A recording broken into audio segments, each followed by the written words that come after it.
follows the story of Bo, which is the character that I play. And Bo grew up thinking that she was human and like your every girl. And when she became a teenager, she had, urges, sexual urges that went beyond normal teenage urges. And she discovers at the beginning of the series, in season 1, that she's not human, that she's actually a succubus and part of a whole fae underworld that live and feed among humans. So, the adventure unfolds from there. Hijinks ensue. Yes, exactly. And Bo gets to learn about, in one sense, it was a great relief for her to find out that, what she is. But at the same time, it opened the door to a lot of questions. And those questions get answered and challenged and answered and challenged throughout the season. Wow. Couldn't have said it better myself. Let's watch a quick clip. Okay. First of all, I gotta say, amazing, right? The amount of just technical expertise in that. Let's just talk about that scene for a second, because I was watching that going, wow. Yeah. It makes my heart race actually watching it. She was really strong. But it was it was an amazing sequence to shoot. And she was this incredibly talented stunt woman, but it was challenging. Yeah. Yeah. And Zoie, give us a little bit of your character and what do you do in the show?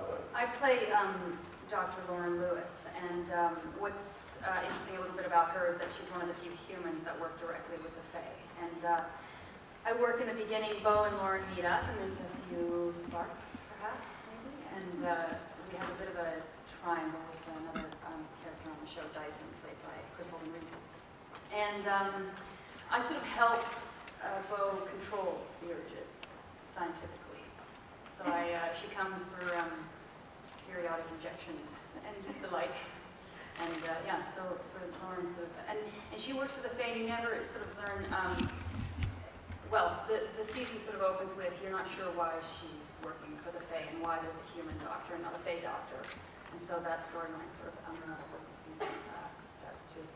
It's a really interesting character because you definitely wanted someone like that in this kind of show. It's like, as a viewer, you're like, what the hell's going on? Yeah. There's a lot of questions around that character and why she's there and why she's so sort of indebted to that group, the Light Fae. Yeah. But I think it seems like, and I think the show very nicely is able to get through a lot of that expositional, how it works, all the different types of Fae in a very organic way. Bo has all those questions. She just learned that she's not human, that she's a succubus, and about the Fae and that they exist, So that sort of, those questions are asked by her and by the audience as well. Yeah, you guys sort of have the same questions. Yeah. The audience and Bo. Yeah. That's always nice. Yeah. So it's great. And something else I'll say about the show too, because Zoie just brought up the Light Fae, is that the other thing that Bo learns is that the Fae are divided amongst light and dark. And what that sets up in our show is this very interesting political system and divide. And that creates a lot of conflict on the show and is just another really interesting thing about Lost World. Yeah, that's absolutely right. Especially the second season, it really does seem to kind of take off in that way. Yes. How did you get involved in the show? Well, I'm Canadian, and I lived in Toronto for quite a few years. That's where our show shoots. And I live in Los Angeles now, and the script came my way, and I saw, female sex sci-fi babe. I thought, oh, she came running. I said, that's for me. I think I actually came into the process a little late in the game, and I loved what I read because, Bo, she's a sexual creature. She's a sexual being. So right away I thought, okay, what's going on here? What is this about? But what I loved is that it's Bo's greatest sense of shame grows into her greatest strength. And that's something that appealed to me, and I think is I think it appeals to young women watching the show. Our audience is so broad. I mean, we're in our second season in Canada. We're airing in the UK and Australia, and the people I meet that watch the show are such a broad audience. We have different generations, and all the different kinds of people are really drawn to the show. Guys, girls, young. Yeah. Like, it really seems to have hit, a good big group. Yeah. It's been lovely for us. Yeah. But that's what drew me to the show, was a strong female lead and female character who is scared a lot of the time, but can't be. Right. She has to figure it out, and she does. That's great. Not always, but for the most part, she does. And you get a little sense of, there's nothing like the front page line, but you also do get a sense, there's a certain tongue-in-cheek quality, and in Lauren too, that there's like this, it doesn't take itself too seriously. There's great humor in the show. I think that's one of my favorite things about the show, is that they have, along with some really intense moments, there's tons of fun and lots of that sort of, it's witty, and I think all of the female characters on the show are really interestingly written. Kenzie, played by a very talented singer solo, who you can't be here. Who was the fried fish line? Yeah, she's fantastic on the show, and what a great character, Yeah. She has a good time playing that character. You can tell. She gets all the great. Yeah.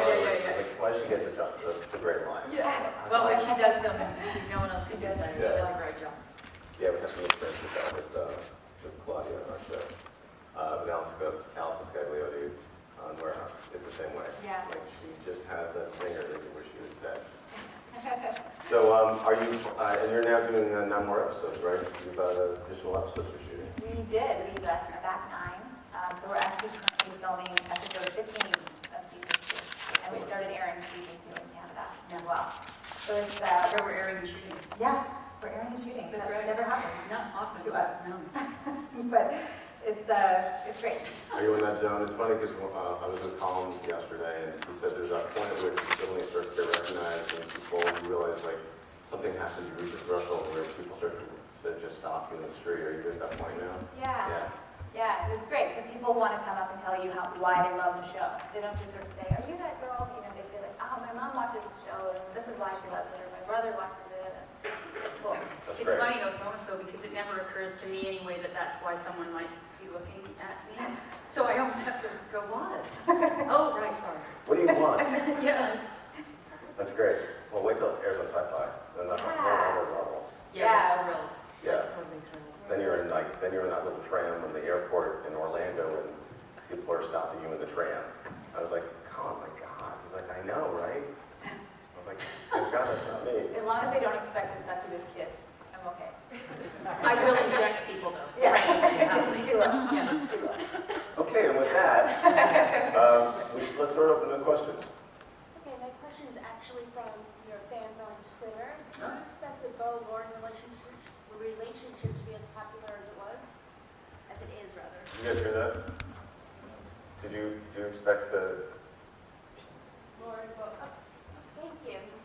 Did you expect the Lauren Bo relationship to be as popular as it is with the fans? I certainly didn't know. That came as a bit of a surprise. Yeah, it's been a great surprise too. Like but no, I know that blew up a little bit, didn't it? Yeah. I mean, for Zoe and I, it was really important, and we talked about it at the beginning, that this relationship be very real. This was a very, Bo is involved in a love triangle on the show, and we wanted this relationship to be a truthful relationship between these two women. I mean, And one's to stand up one's next to not. her. Yeah, exactly. It has to rival the other love relationship, and it certainly does. Yeah. And the fan response has been Yeah. amazing. Yeah. Yeah. Two quick ones. One is, with the action, the supernatural, the humor, do you think the show, in a sense, fills a void that's been there since Buffy went off the air? Buffy the Vampire Slayer went off the air? It certainly comes up like that as a comparison for sure. Yeah. So I think perhaps for some people it might. And I think the humor, it's funny because on the weekend I was watching reruns of Buffy all afternoon.